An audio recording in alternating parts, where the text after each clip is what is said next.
This episode is sponsored by the Bridge to Recovery, a nonprofit program on 115 acres near Bowling Green, Kentucky, a tranquil place where they've been changing lives for over 40 years. Their people improve their quality of life by acknowledging past emotional wounds and healing from all forms of trauma. The CEO, Paul Hamlin, has been a friend of mine for 20 years. Call him directly at 858-945-7848. That's 858-945-7848. Or you can learn more about the Bridge to Recovery by clicking the link in the show notes or visiting thebridgetorecovery.com. Thank you for listening to The Path to Authenticity. My name's Tom Gentry. I think of this show as the opposite of small talk. You'll hear real conversations with real people who know who they are. We talk about what makes them who they are, how they became who they are, and how we might become truer expressions of who we are. I'm Jessica Baum, and this is The Path to Authenticity.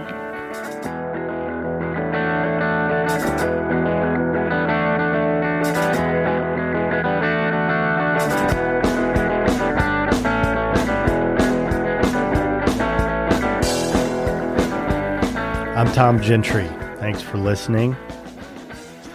This episode number 24, features my conversation with a good friend of mine named Jessica Baum. Jessica is a licensed mental health counselor in South Florida. She has a practice called the Relationship Institute of Palm Beach. And she's really good at what she does. We've become friends over the last couple of years. She's been a big support of me and this podcast, and I've wanted to have her on here for quite a while, and it's taken us a little bit to get around to it. And actually, this is the second crack I took at recording a conversation with Jess. I went to her office a couple weeks ago to record there, and I got all set up. It's a new office. I hadn't seen it before. Beautiful on Worth Avenue, big high ceilings.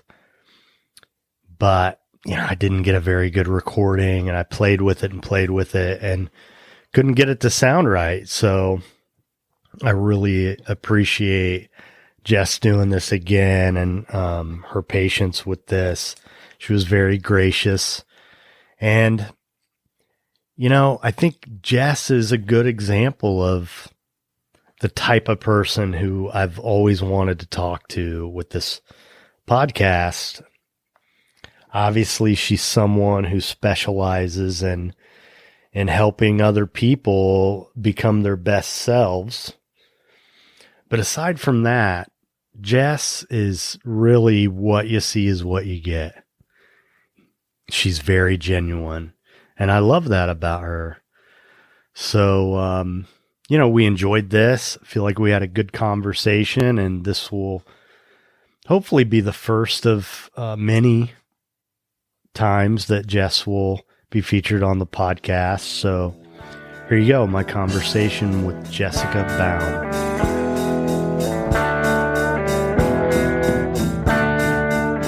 Just the product of some bad seeds. Just some guys. I made myself a double espresso, which I very much enjoy. And then I went for a run. I call it a run, but it's a very slow jog down the intercoastal. And I really enjoy that time with myself in the morning if I can do it before clients. Mm-hmm. And I went back and I took a quick shower and I ran down to my office. And I've been seeing clients pretty much straight through the day. I've had little breaks here and there, but it was a pretty busy day, but nothing too hard or complicated. I had one client today who really didn't want to be in therapy, which I haven't had in a long time. He's being kind of forced to go to therapy by his family, and I just haven't had a client who hadn't wanted to be in my office in a while. So I'm like, oh, this is a challenge. So that was interesting. And yeah, interacting with Deborah here in the office is nice, and getting things set up with the office and still finding rugs and tell everybody who Deborah is. Deborah Barraro, hope I'm saying that right, is a licensed mental health counselor, and she works with me. And she's amazing, and she's full, and we've been a year together, and we're now bringing on a new therapist. Her name's Lisette. I cannot pronounce her last name. I just interviewed with her last week, and she also seems amazing. So I'm happy to be a team of 3 soon. Okay. And tell us about your practice. So being a team of 3, we really work with family systems and couples and addiction and trauma. And I find it really important to collaborate with people on a lot of cases. Not on every case do we take on the whole system, but to have that interaction with other therapists and that constant feedback if we need it. And we do everything from simple psychotherapy, complex cases, trauma, sober coaching, some intensives, case management, accountability through SoberLink and other things to help clients in lots of different types of situations. So it's been great. And it's called the Relationship Institute of Palm Beach, right? Relationship Institute of Palm Beach. But I don't just deal with relationships. It's really about the relationship with self and how that's reflected in the world. And that applies to addiction and trauma. And I also specialize in couples with Imago. I'm certified Imago along with other trauma modalities. But I love helping couples. So, that's kind of how I came up with the name. But we really treat everything. And I would say less than a third of my caseload is couples. Will you, for the sake of the audience members who don't know, just give them a little thumbnail sketch of what Imago therapy is? Sure. So Imago is actually the Latin word for image, and it's an experiential approach, which I love, which means that 2 people are sitting next to each other and they're in deep dialogue and they're mirroring each other, which means repeating and hearing things. And I'm helping them connect how childhood wounds are now showing up in their relationship. And once they can make those connections and really hold space for each other, they move from defense to empathy for each other, which is often the solution and creates a lot of understanding to the solution of any of their conflict. Okay. Which is probably a good time to mention a term that I heard you use, the inner child pact. Yeah. Tell me about that. What is that? It's kind of like trauma bonding, if you've ever heard of that before. But what I've noticed in my couple sessions and in a lot of the work that I do is that people get into relationships and their core wounds end up being like an agreement with each other. So they don't realize that they're attracting each other and they're trying to solve core wounds through each other, and then they become dependent on each other. For example, someone with an abandonment issue might attract someone who won't leave them, but in exchange would like to have the security of always having someone around them. So, or someone with that's not really good explanation of it, but there are things that we're fearful. Let's say you're fearful of finances. So you find someone who can support you, and that person's scared of being alone. So you show up for them constantly, but you're never really solving that deep core wound. So you make a pact, and that person fixes your core wound. So you think, and then you become dependent, and then the relationship never really allows you to address the deeper issues independently, and it can get off balance. I hope that's a good explanation. Yeah, and I think probably in a lot of cases, because you do that rather than heal the wound that's your own, you then end up sabotaging the relationship in that way, right? I mean, absolutely. And I mean, Imago actually believes that you heal that wound with someone else. And I am gray. I believe that you can get healed by your partner. And there are some things that are relationship responsibilities, but I feel like some of those deeper wounds are really our own responsibility to heal, and knowing the difference can be tricky.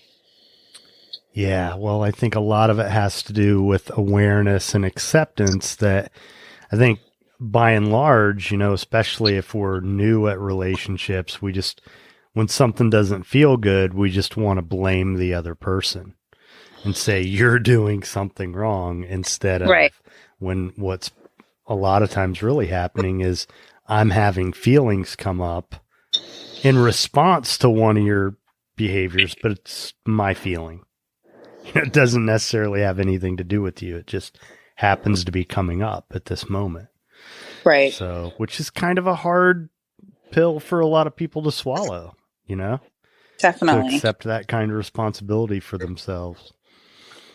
And knowing like what's old and what's new, we get confused. We think that our partner is causing these feelings when they're really just stepping on the same old wound that's been there.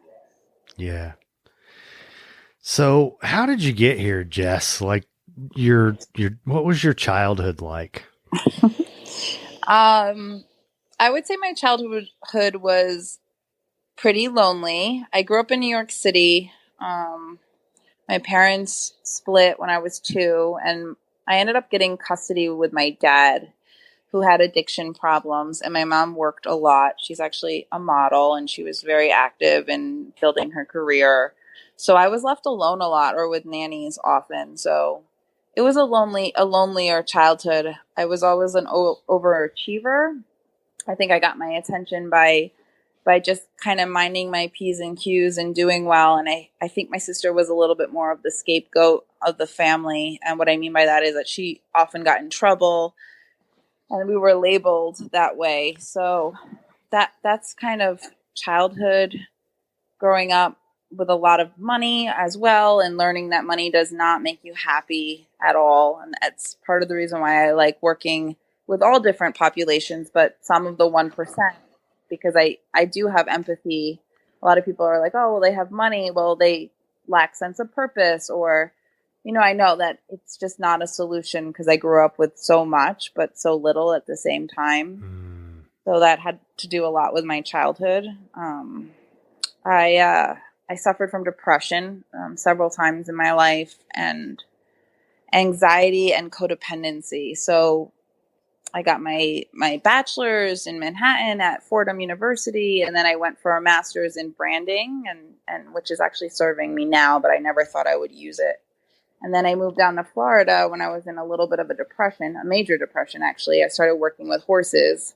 I had been a horseback rider my whole life, and I became a professional equestrian at that time, and I did that for 7 years. And then I realized I didn't want to do that forever. I wanted to help people in a different way. So I went back to school for mental health and really wanted to treat depression, which is actually probably one of the harder diagnoses for me to treat. But I ended up in addiction, and I just loved addiction. I loved everything about addiction. I loved the spiritual aspects of it. So I really thrived helping addicts. And then it kind of morphed into building family programs and helping the codependent side of that coin. So I built a couple, and I ran a few, some of which and so now I love working with addicts and the family system. And that's kind of how I landed here. Yeah. And so you and we've kind of, I don't know, I think we crossed paths a couple times professionally over the years, working at different programs, and then kind of knew of each other, and then ended up collaborating on a couple cases a couple years ago. And then we actually met at an open house for a facility that we both kind of had ties with, and, really hit it off. And we've been friends ever since. And it's been a lot of fun to have you in my life, and I've really appreciated all the support you've given me. And, I've really been looking forward to having you on this podcast, and it's probably a good time to mention what a good sport you are, because we actually met last week and recorded this whole entire conversation, which sounded terrible. And I tried to fix it and all that, and I just couldn't get it to sound right. And, I care about you, and you, as good as you are at what you do, I wanted to make sure there was a good representation of you in this. It just didn't feel like it would be right to have it not sound so good. So we're taking another crack at it, and I appreciate you being patient with me with that. Definitely. No problem. I'm happy to do this. I'm happy to support you. And I've been listening to some of the podcasts. They're amazing. I'm just happy that you're out there doing your thing. And there's a few of us out there trying to just break into something new. And I just really want to support that. So yeah. And well, okay. So speaking of those of us breaking into something new, let's talk about what you're doing. The courses. Let's hear about that. Yeah, so I think it was about 2 years ago or a year and a half ago. I forgot what it was, but I was sitting in my office and I was seeing a lot of clients, probably more than I should have. I probably should have been cutting back, but the thought came to me as I could only help 8 people a day, and now I don't see 8 people a day because it's too much. But I was like, how can I reach more people and also reach a population that maybe can't afford to come to psychotherapy and pay out of pocket for therapy? So I wrote a book. Initially, I wrote a book, which is moving along quite well now. And as I was starting to prepare for the book to go to market, I had to start to build a platform. So one of the things I did was I made 2 online courses. Only one has been released so far. The other one I'm going to release in about a month or 2. It's finished. But the one that's released is Detoxing from an Unhealthy Relationship. And it's really about helping people navigate what it's like to withdraw. It's for and all the stages that you go through when you let go of someone toxic, and giving them an inside guide and tools for grief and what to expect, so they have a heads up and they don't relapse back into something that's unhealthy. And the larger course, which is finished, I just haven't released it yet, I will be live for. So that's a course that you can purchase, and I'll be online supporting the people who take that course. And that's Ending the Anxious Avoidant Dance and Detoxing from a Narcissistic Relationship. So anybody who keeps cycling in the same relationship, anybody with anxious attachment style and wants to work really with that attachment style, I will get online and support them. It's a 5-week course and walk them through that process. So that course is almost ready. But those courses were made to support the book that I wrote. So they all kind of go together, and they're all in the same genre. And I'm just trying to expand my reach again and help more people. And so just for the sake of the audience again, can you just give a little description of attachment theory, attachment styles, so they have a little bit better understanding of what you're referring to? Yeah. So we all have a way that we attach to people that we love. And often this attachment starts in early developmental years, sometimes infancy, and it has to do with how we interact with our parents. And there's 4 typical attachment styles. There's secure, and the people out there that are secure are super lucky, and they have had really consistent, appropriate parenting for the most part. And then the other 3, there's avoidant, and typically avoidance had a lot of smothering parenting or overwhelming parenting, and they'll avoid things. They'll avoid relationships or avoid conflict. And then there's fearful avoidant, and that's also kind of in the same spectrum, except they have lower self-esteem. And then there's that lovely population that I love to work with, which is the anxious preoccupied, which you can attach, but you don't ever really feel secure. You're always kind of feeling like you might get abandoned, or you have a lot of anxiety and you need a lot of reassurance. And what often happens is anxious people tend to attract avoidant people and do a particularly interesting dance that I've done a lot of research on. And so it's interesting to look at how people interact with different people and what works, and knowing what your attachment style is, I think, is really important when you're dating, or even when you're in a relationship or not. Knowing those things and what upsets you and how you are hardwired is so important to show up in a healthy way. Yeah. And, since I've entered this world of, I guess I'll call it personal development, I've just realized more and more over the years how with relationships, especially with romantic relationships in our culture and society, in a lot of ways, we're just flying blind. We're not really good at teaching each other how to be in relationships. And I think, just to have these tools makes such a huge difference. And And I also think, like you mentioned before, that it all kind of starts with your relationship with yourself and how highly you regard yourself and how well you treat yourself. And then we kind of project that out onto our other relationships, right? Absolutely. And Yeah. everything's kind of a mirror when you really look at it. Yeah.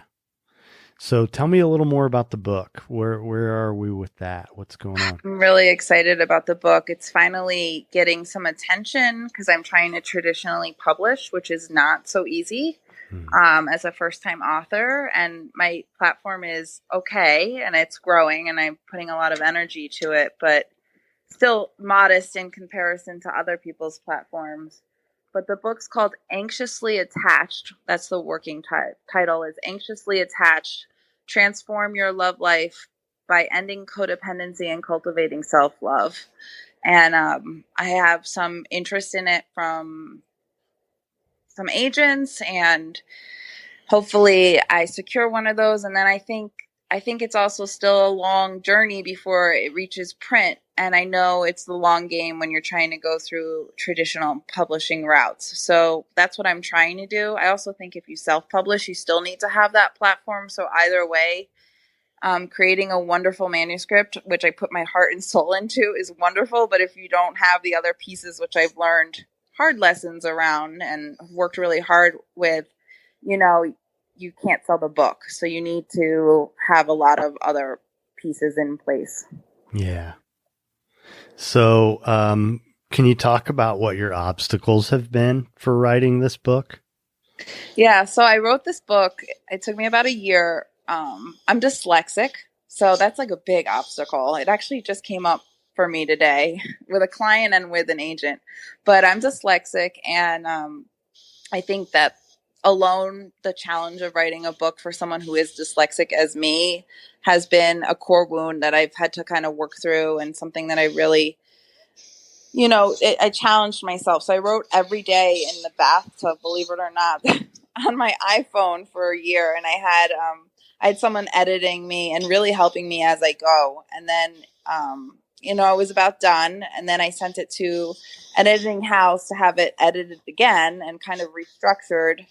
And then I was done with the manuscript. And I was like, oh, I'm done with the manuscript. I'm ready to get published. This is so exciting. And then I was told, well, no, you need a book proposal, which is actually another piece of work in itself. Yeah, absolutely. And you need a following, you need subscribers, you need people on social media, you need in our genre, in the self-help world, you need to also prove that you can sell X amount of books to be published. And so that was a hard lesson, because I really felt like I had put all this work into the manuscript without even knowing that by the time I finished the manuscript, I actually had to start a whole new process. So it's been okay. It's all in divine timing. I believe that to be true. I just got Shannon Kaiser to write my foreword, and she's an international best-selling author. And if I hadn't waited this long and hadn't been through the hardships I've been and the learning processes that I've been, she actually helped me shift into a mental space of feeling like really enough around my dyslexia and everything, because my manuscript is strong. But she's really been supportive, and she's doing the forward, which was huge. And, people are interested now, and I kind of feel like, I'm making headway, and it's been a year of platform building. Yeah. At least. Well, and you and I've talked about, that's part of the reason I'm doing this podcast, is for the very same reason, to build a platform, to build an audience for my own writing. And that's just kind of how the world of publishing works now. They want you to have done some of the work for yourself before you show up to get a book published. They want you to have an audience and know that it's going to sell. Right.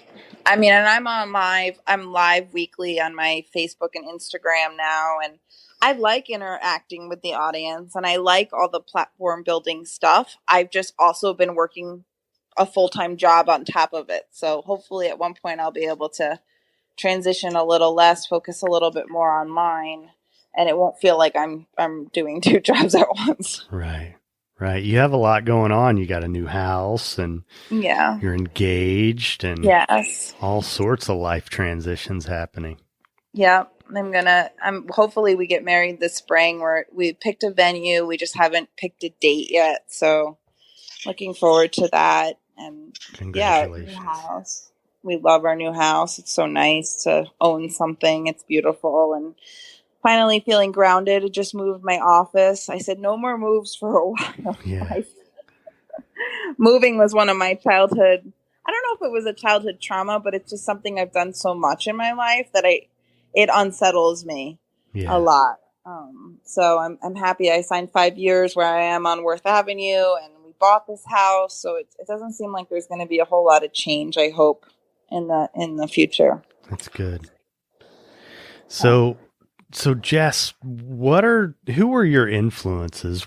How are you philosophically sort of aligned who in terms of your therapeutic approach?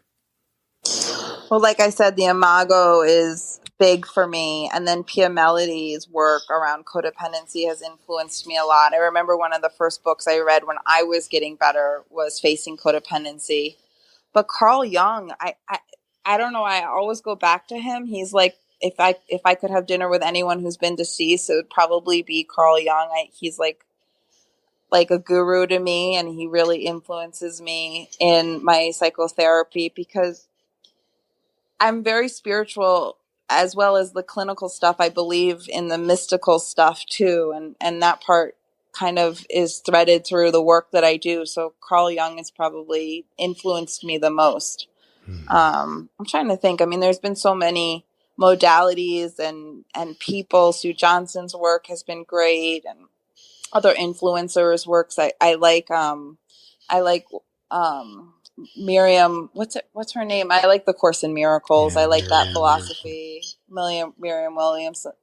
I read a lot. I mean, I'm constantly reading. People are like, you read self-help? And I'm like, I have read self-help. I don't know if it was to help myself or it's the only thing I like to read. And it might not be self-help per se, but it's philosophy or anything that's real or deep or philosophical. Like, I am reading it. I read a book this weekend on the beach on ceremony, and I just was fascinated about it. And I just keep reading, and I keep kind of venturing off into all these different directions, but sometimes mystical directions.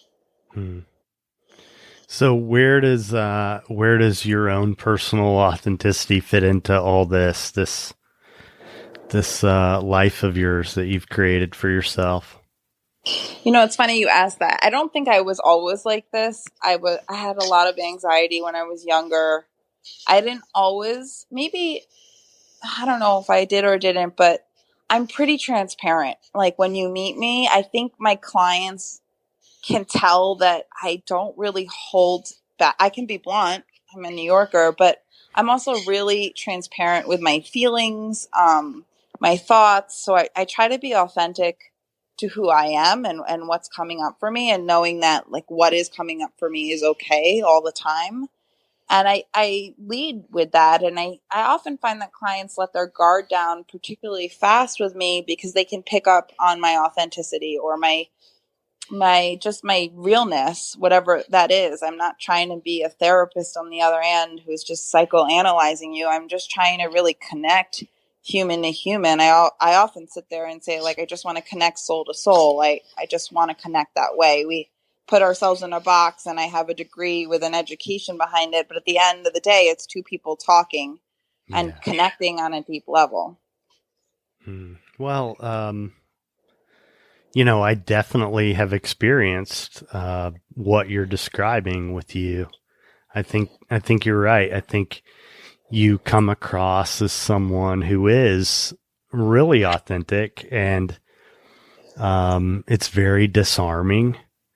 And I think you're someone who's pretty easy to trust, and as someone who works in the helping profession, that's extremely important to be able to garner someone's trust.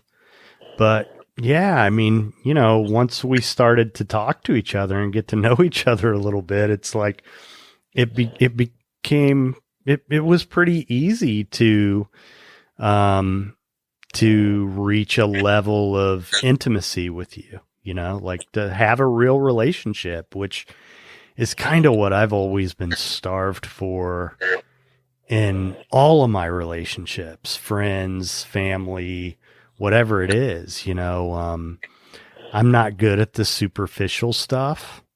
I don't enjoy small talk, I've kind of described this podcast as the opposite of small talk because I just find it sort of agonizing.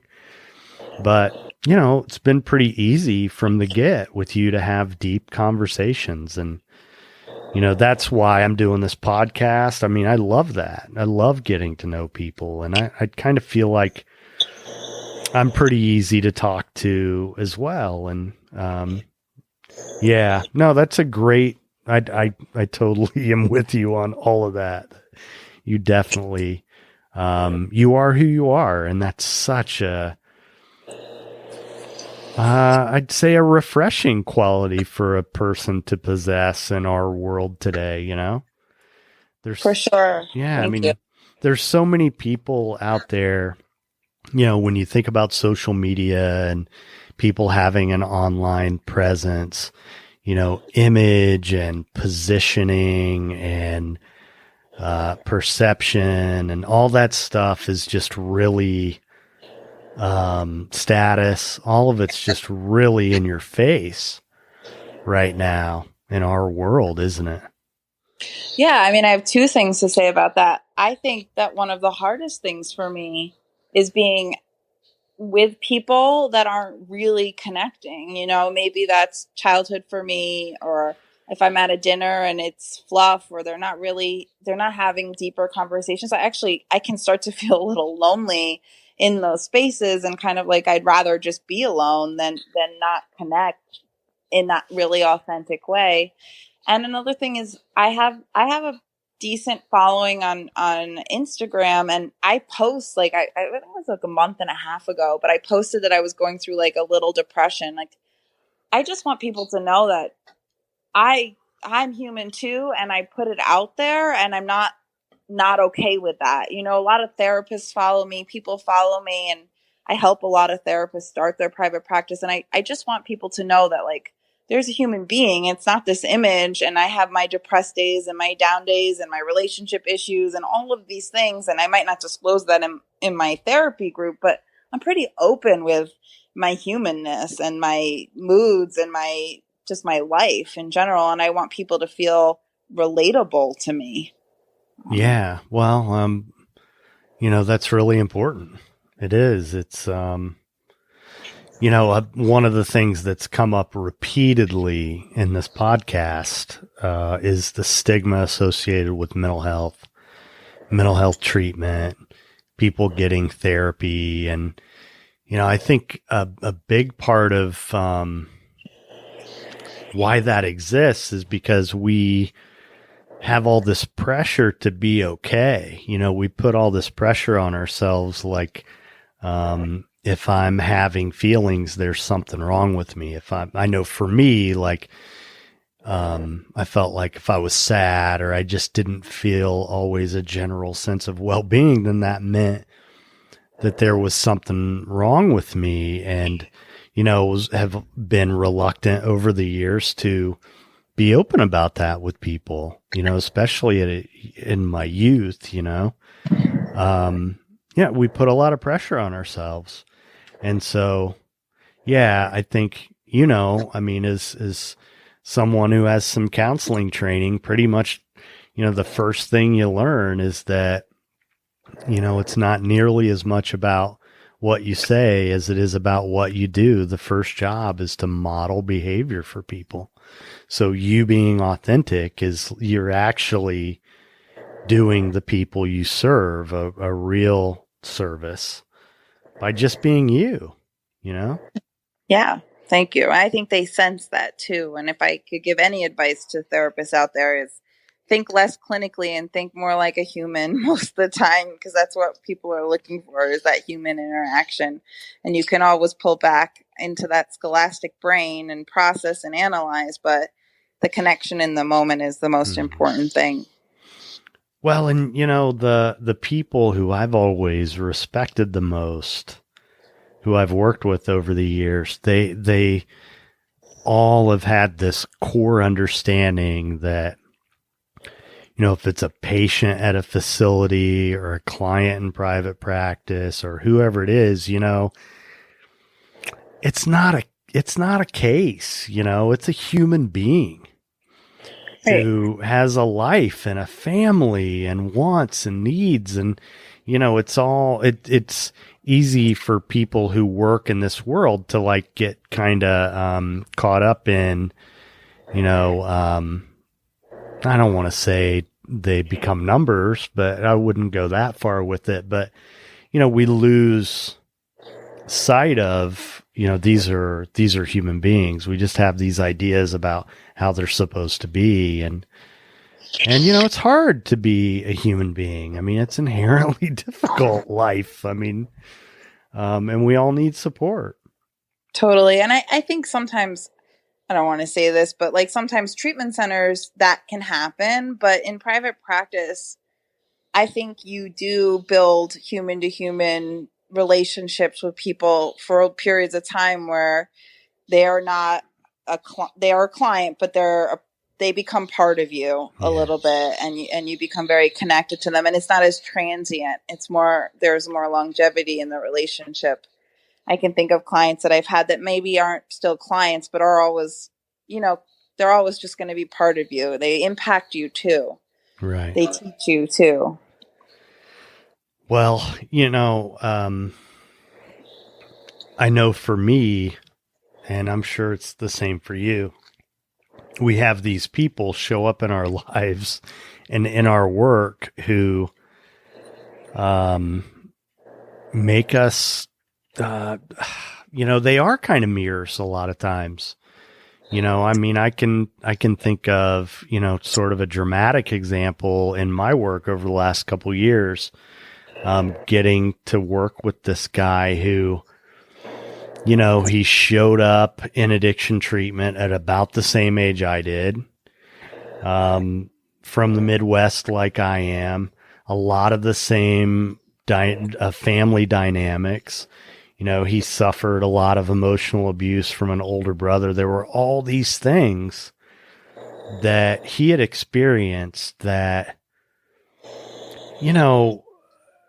the fact that he showed up in front of me, first of all, I knew what he was experiencing because I'd been through it.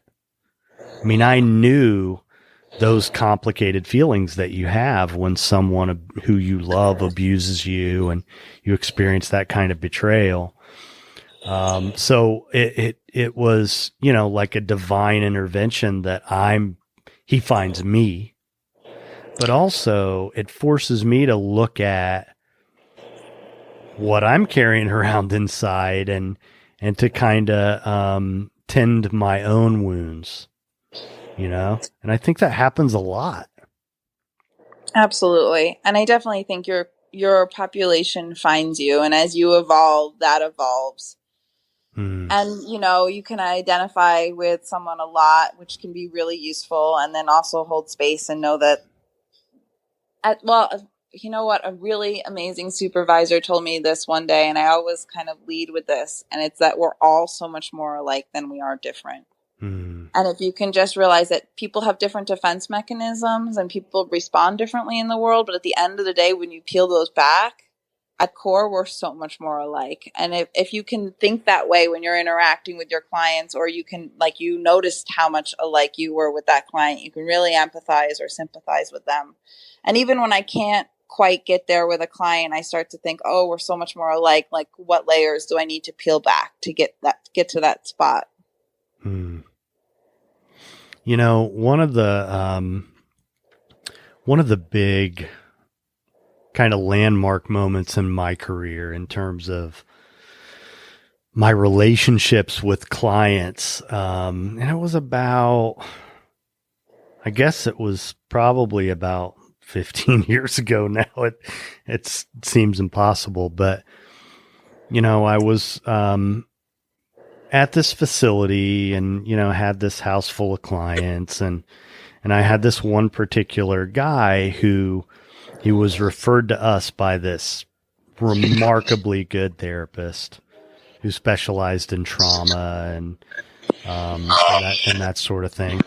But he, this client was problematic. He was breaking a lot of rules. He was messy.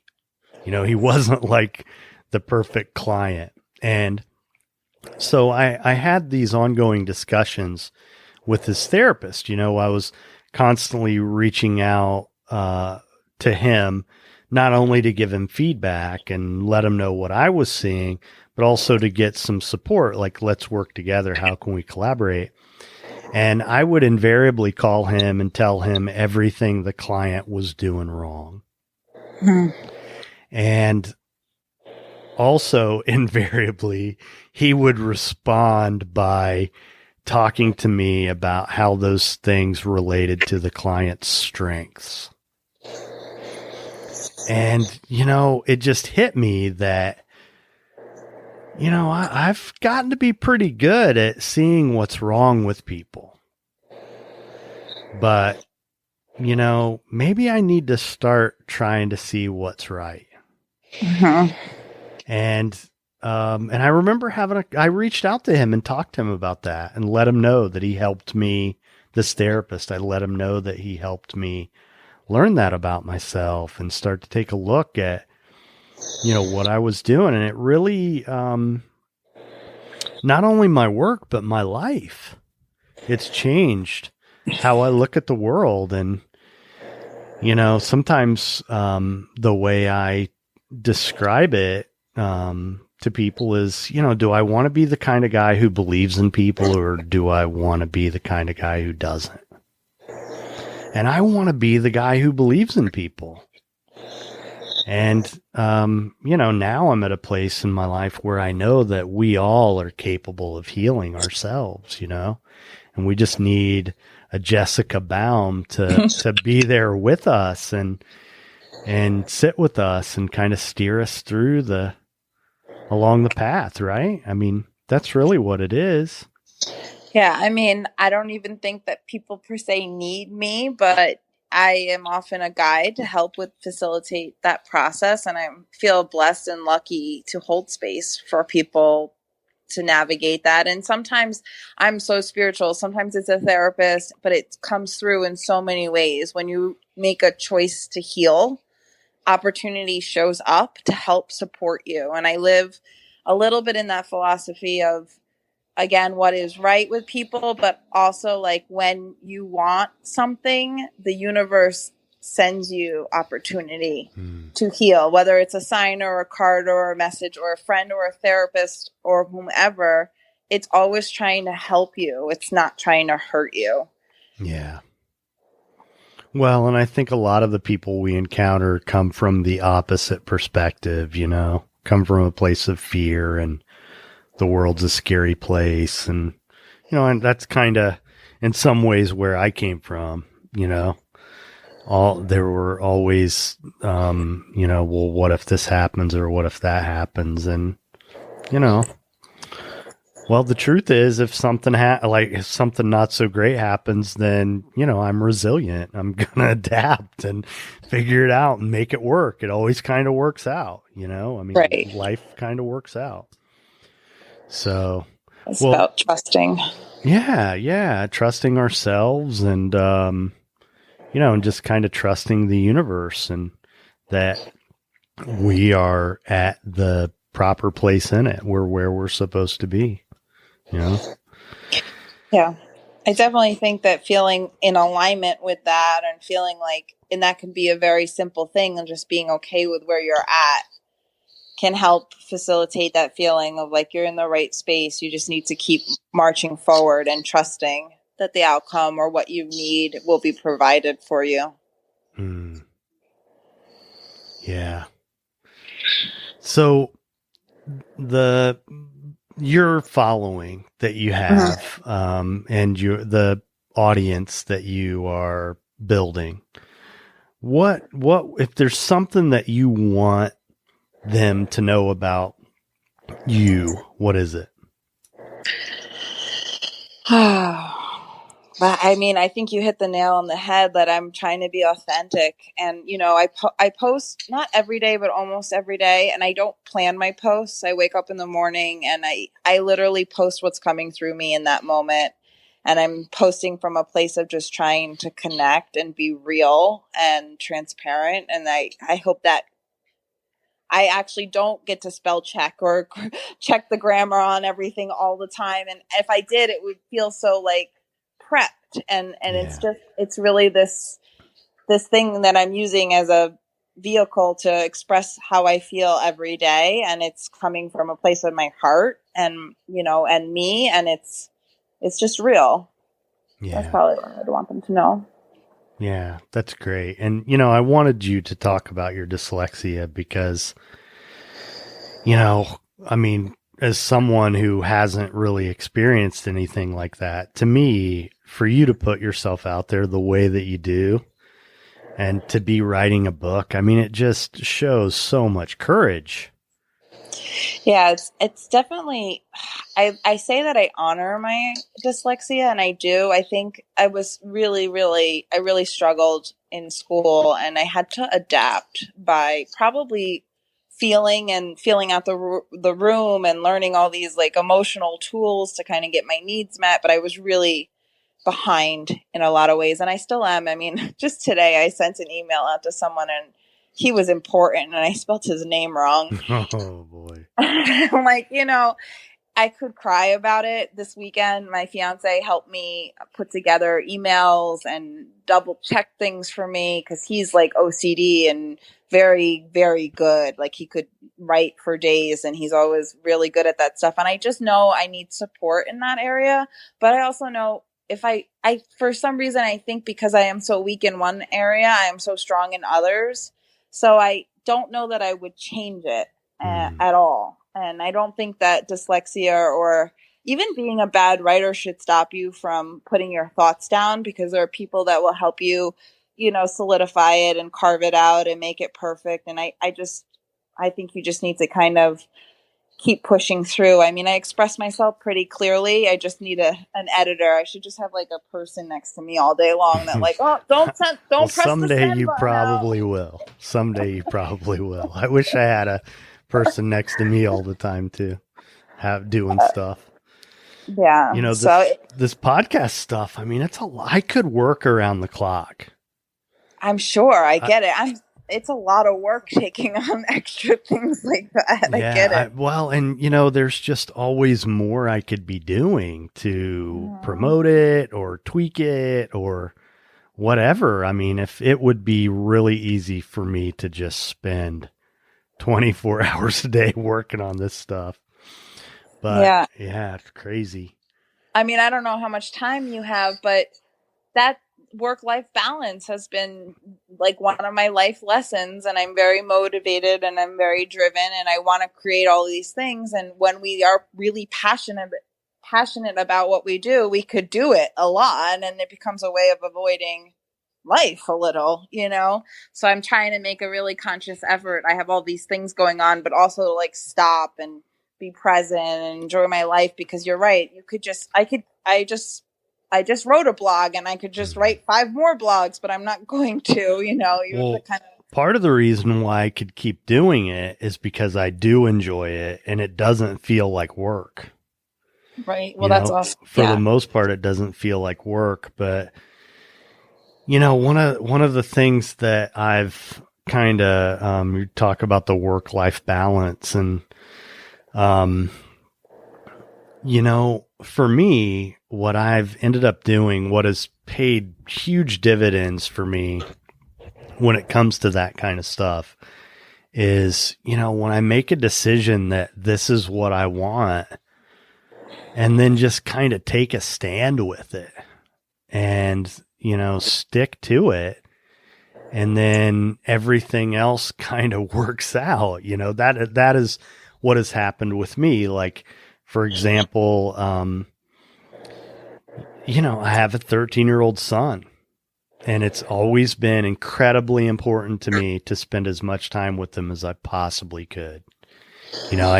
I was never going to be a dad who works all the time and, oh, well, I'm doing this for you. No, I'm going to be there with you. To me, that's what's really important. So like, then every job that I've had since he's been around, I have taken in the interest of spending as much time with him as of not missing anything, Right. to That's be so able to important. be there for everything. And, the old me and like the way I grew up and the world I grew up in, I don't think not many of the people in my world would have done that. Work kind of comes first and, but what has happened, it hasn't always been easy, but I've always been able to have what I wanted, which was to be there for him. And I found people who supported me in that and valued that, other people who value that like I do. And then also, it's sort of the same way with about the time I started to really focus more on my writing and to start to do this podcast, I just decided, you know what? I'm not going to get another 9 to 5. I'm just not going to do it. I've put off doing what I really wanted to do for so long. I'm going to stop doing this bargain of, trying to have a false sense of security. And in doing so, sacrifice what it is I really want. And again, it hasn't been always easy, but it's worked out, Right. I also believe like that belief system that we have to sacrifice and that we have to kill ourselves, that's kind of ingrained in us. And it's not true. We can actually create what we want. Sometimes it does mean that we work a little bit harder, but at the end of the day, if you're really clear with your intention, like I, for years was like, I just want to have a successful private practice. And I worked really hard at that. And I got that. And I'm so grateful for that. And now I want to have that, but now I've shifted and now I want other things. So like prioritizing and being really intentional about what you want because you do get it. Mm-hmm. And it's allowed to change. In my career's changed so many times, and what I want in my career keeps evolving and kind of, just watching that and your priorities. And yeah, I don't plan on spending as much time working in the next 10 years as I have in the last 10 years. Hopefully that balances out even more. Well, I guess one last thing I would ask you is that lonely little girl. Mm-hmm. What would you say to her now? I think that lonely little girl probably didn't realize that her spirituality is what keeps her feeling so connected, and that there's more that meets the eye out there supporting you and around you and guiding you, and that you're never really alone. Even when you feel like you're alone, you're not. Okay. Wow. Well, listen, I really appreciate you taking the time, and I appreciate your friendship. You've been a Same here. Great support to me over the last couple of years. And, one of the things I love about my career is that I've just gotten to interact with so many great people. And that's kind of been the genesis of this podcast. Like, I've met so many great people like you who I can just talk to and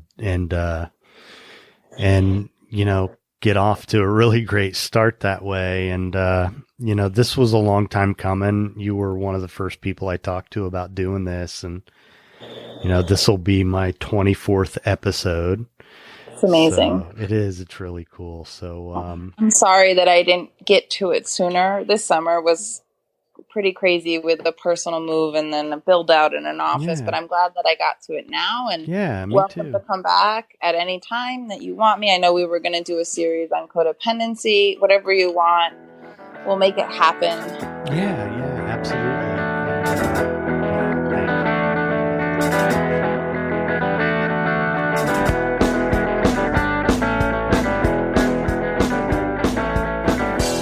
All right, there you have it, Jessica Baum.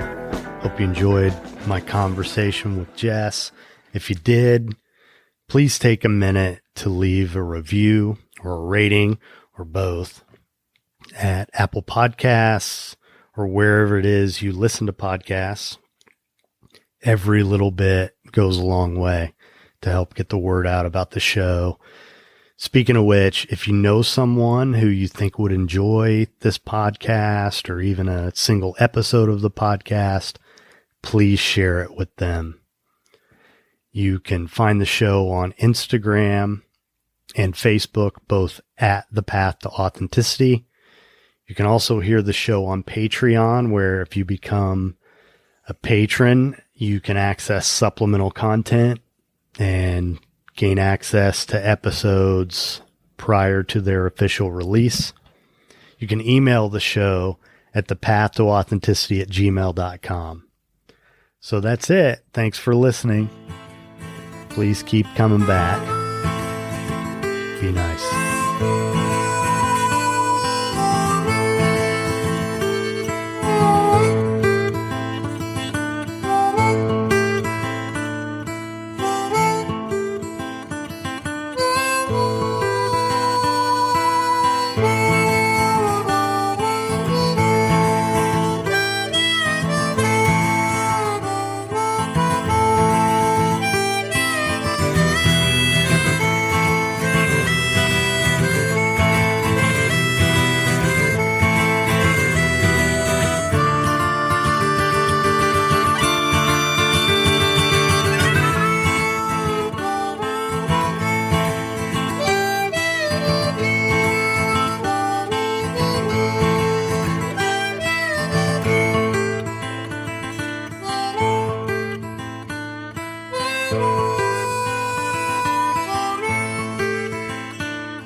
Great, honeybee. The Path to Authenticity is powered by Equivox. For digital marketing and web design services, visit equivox.com.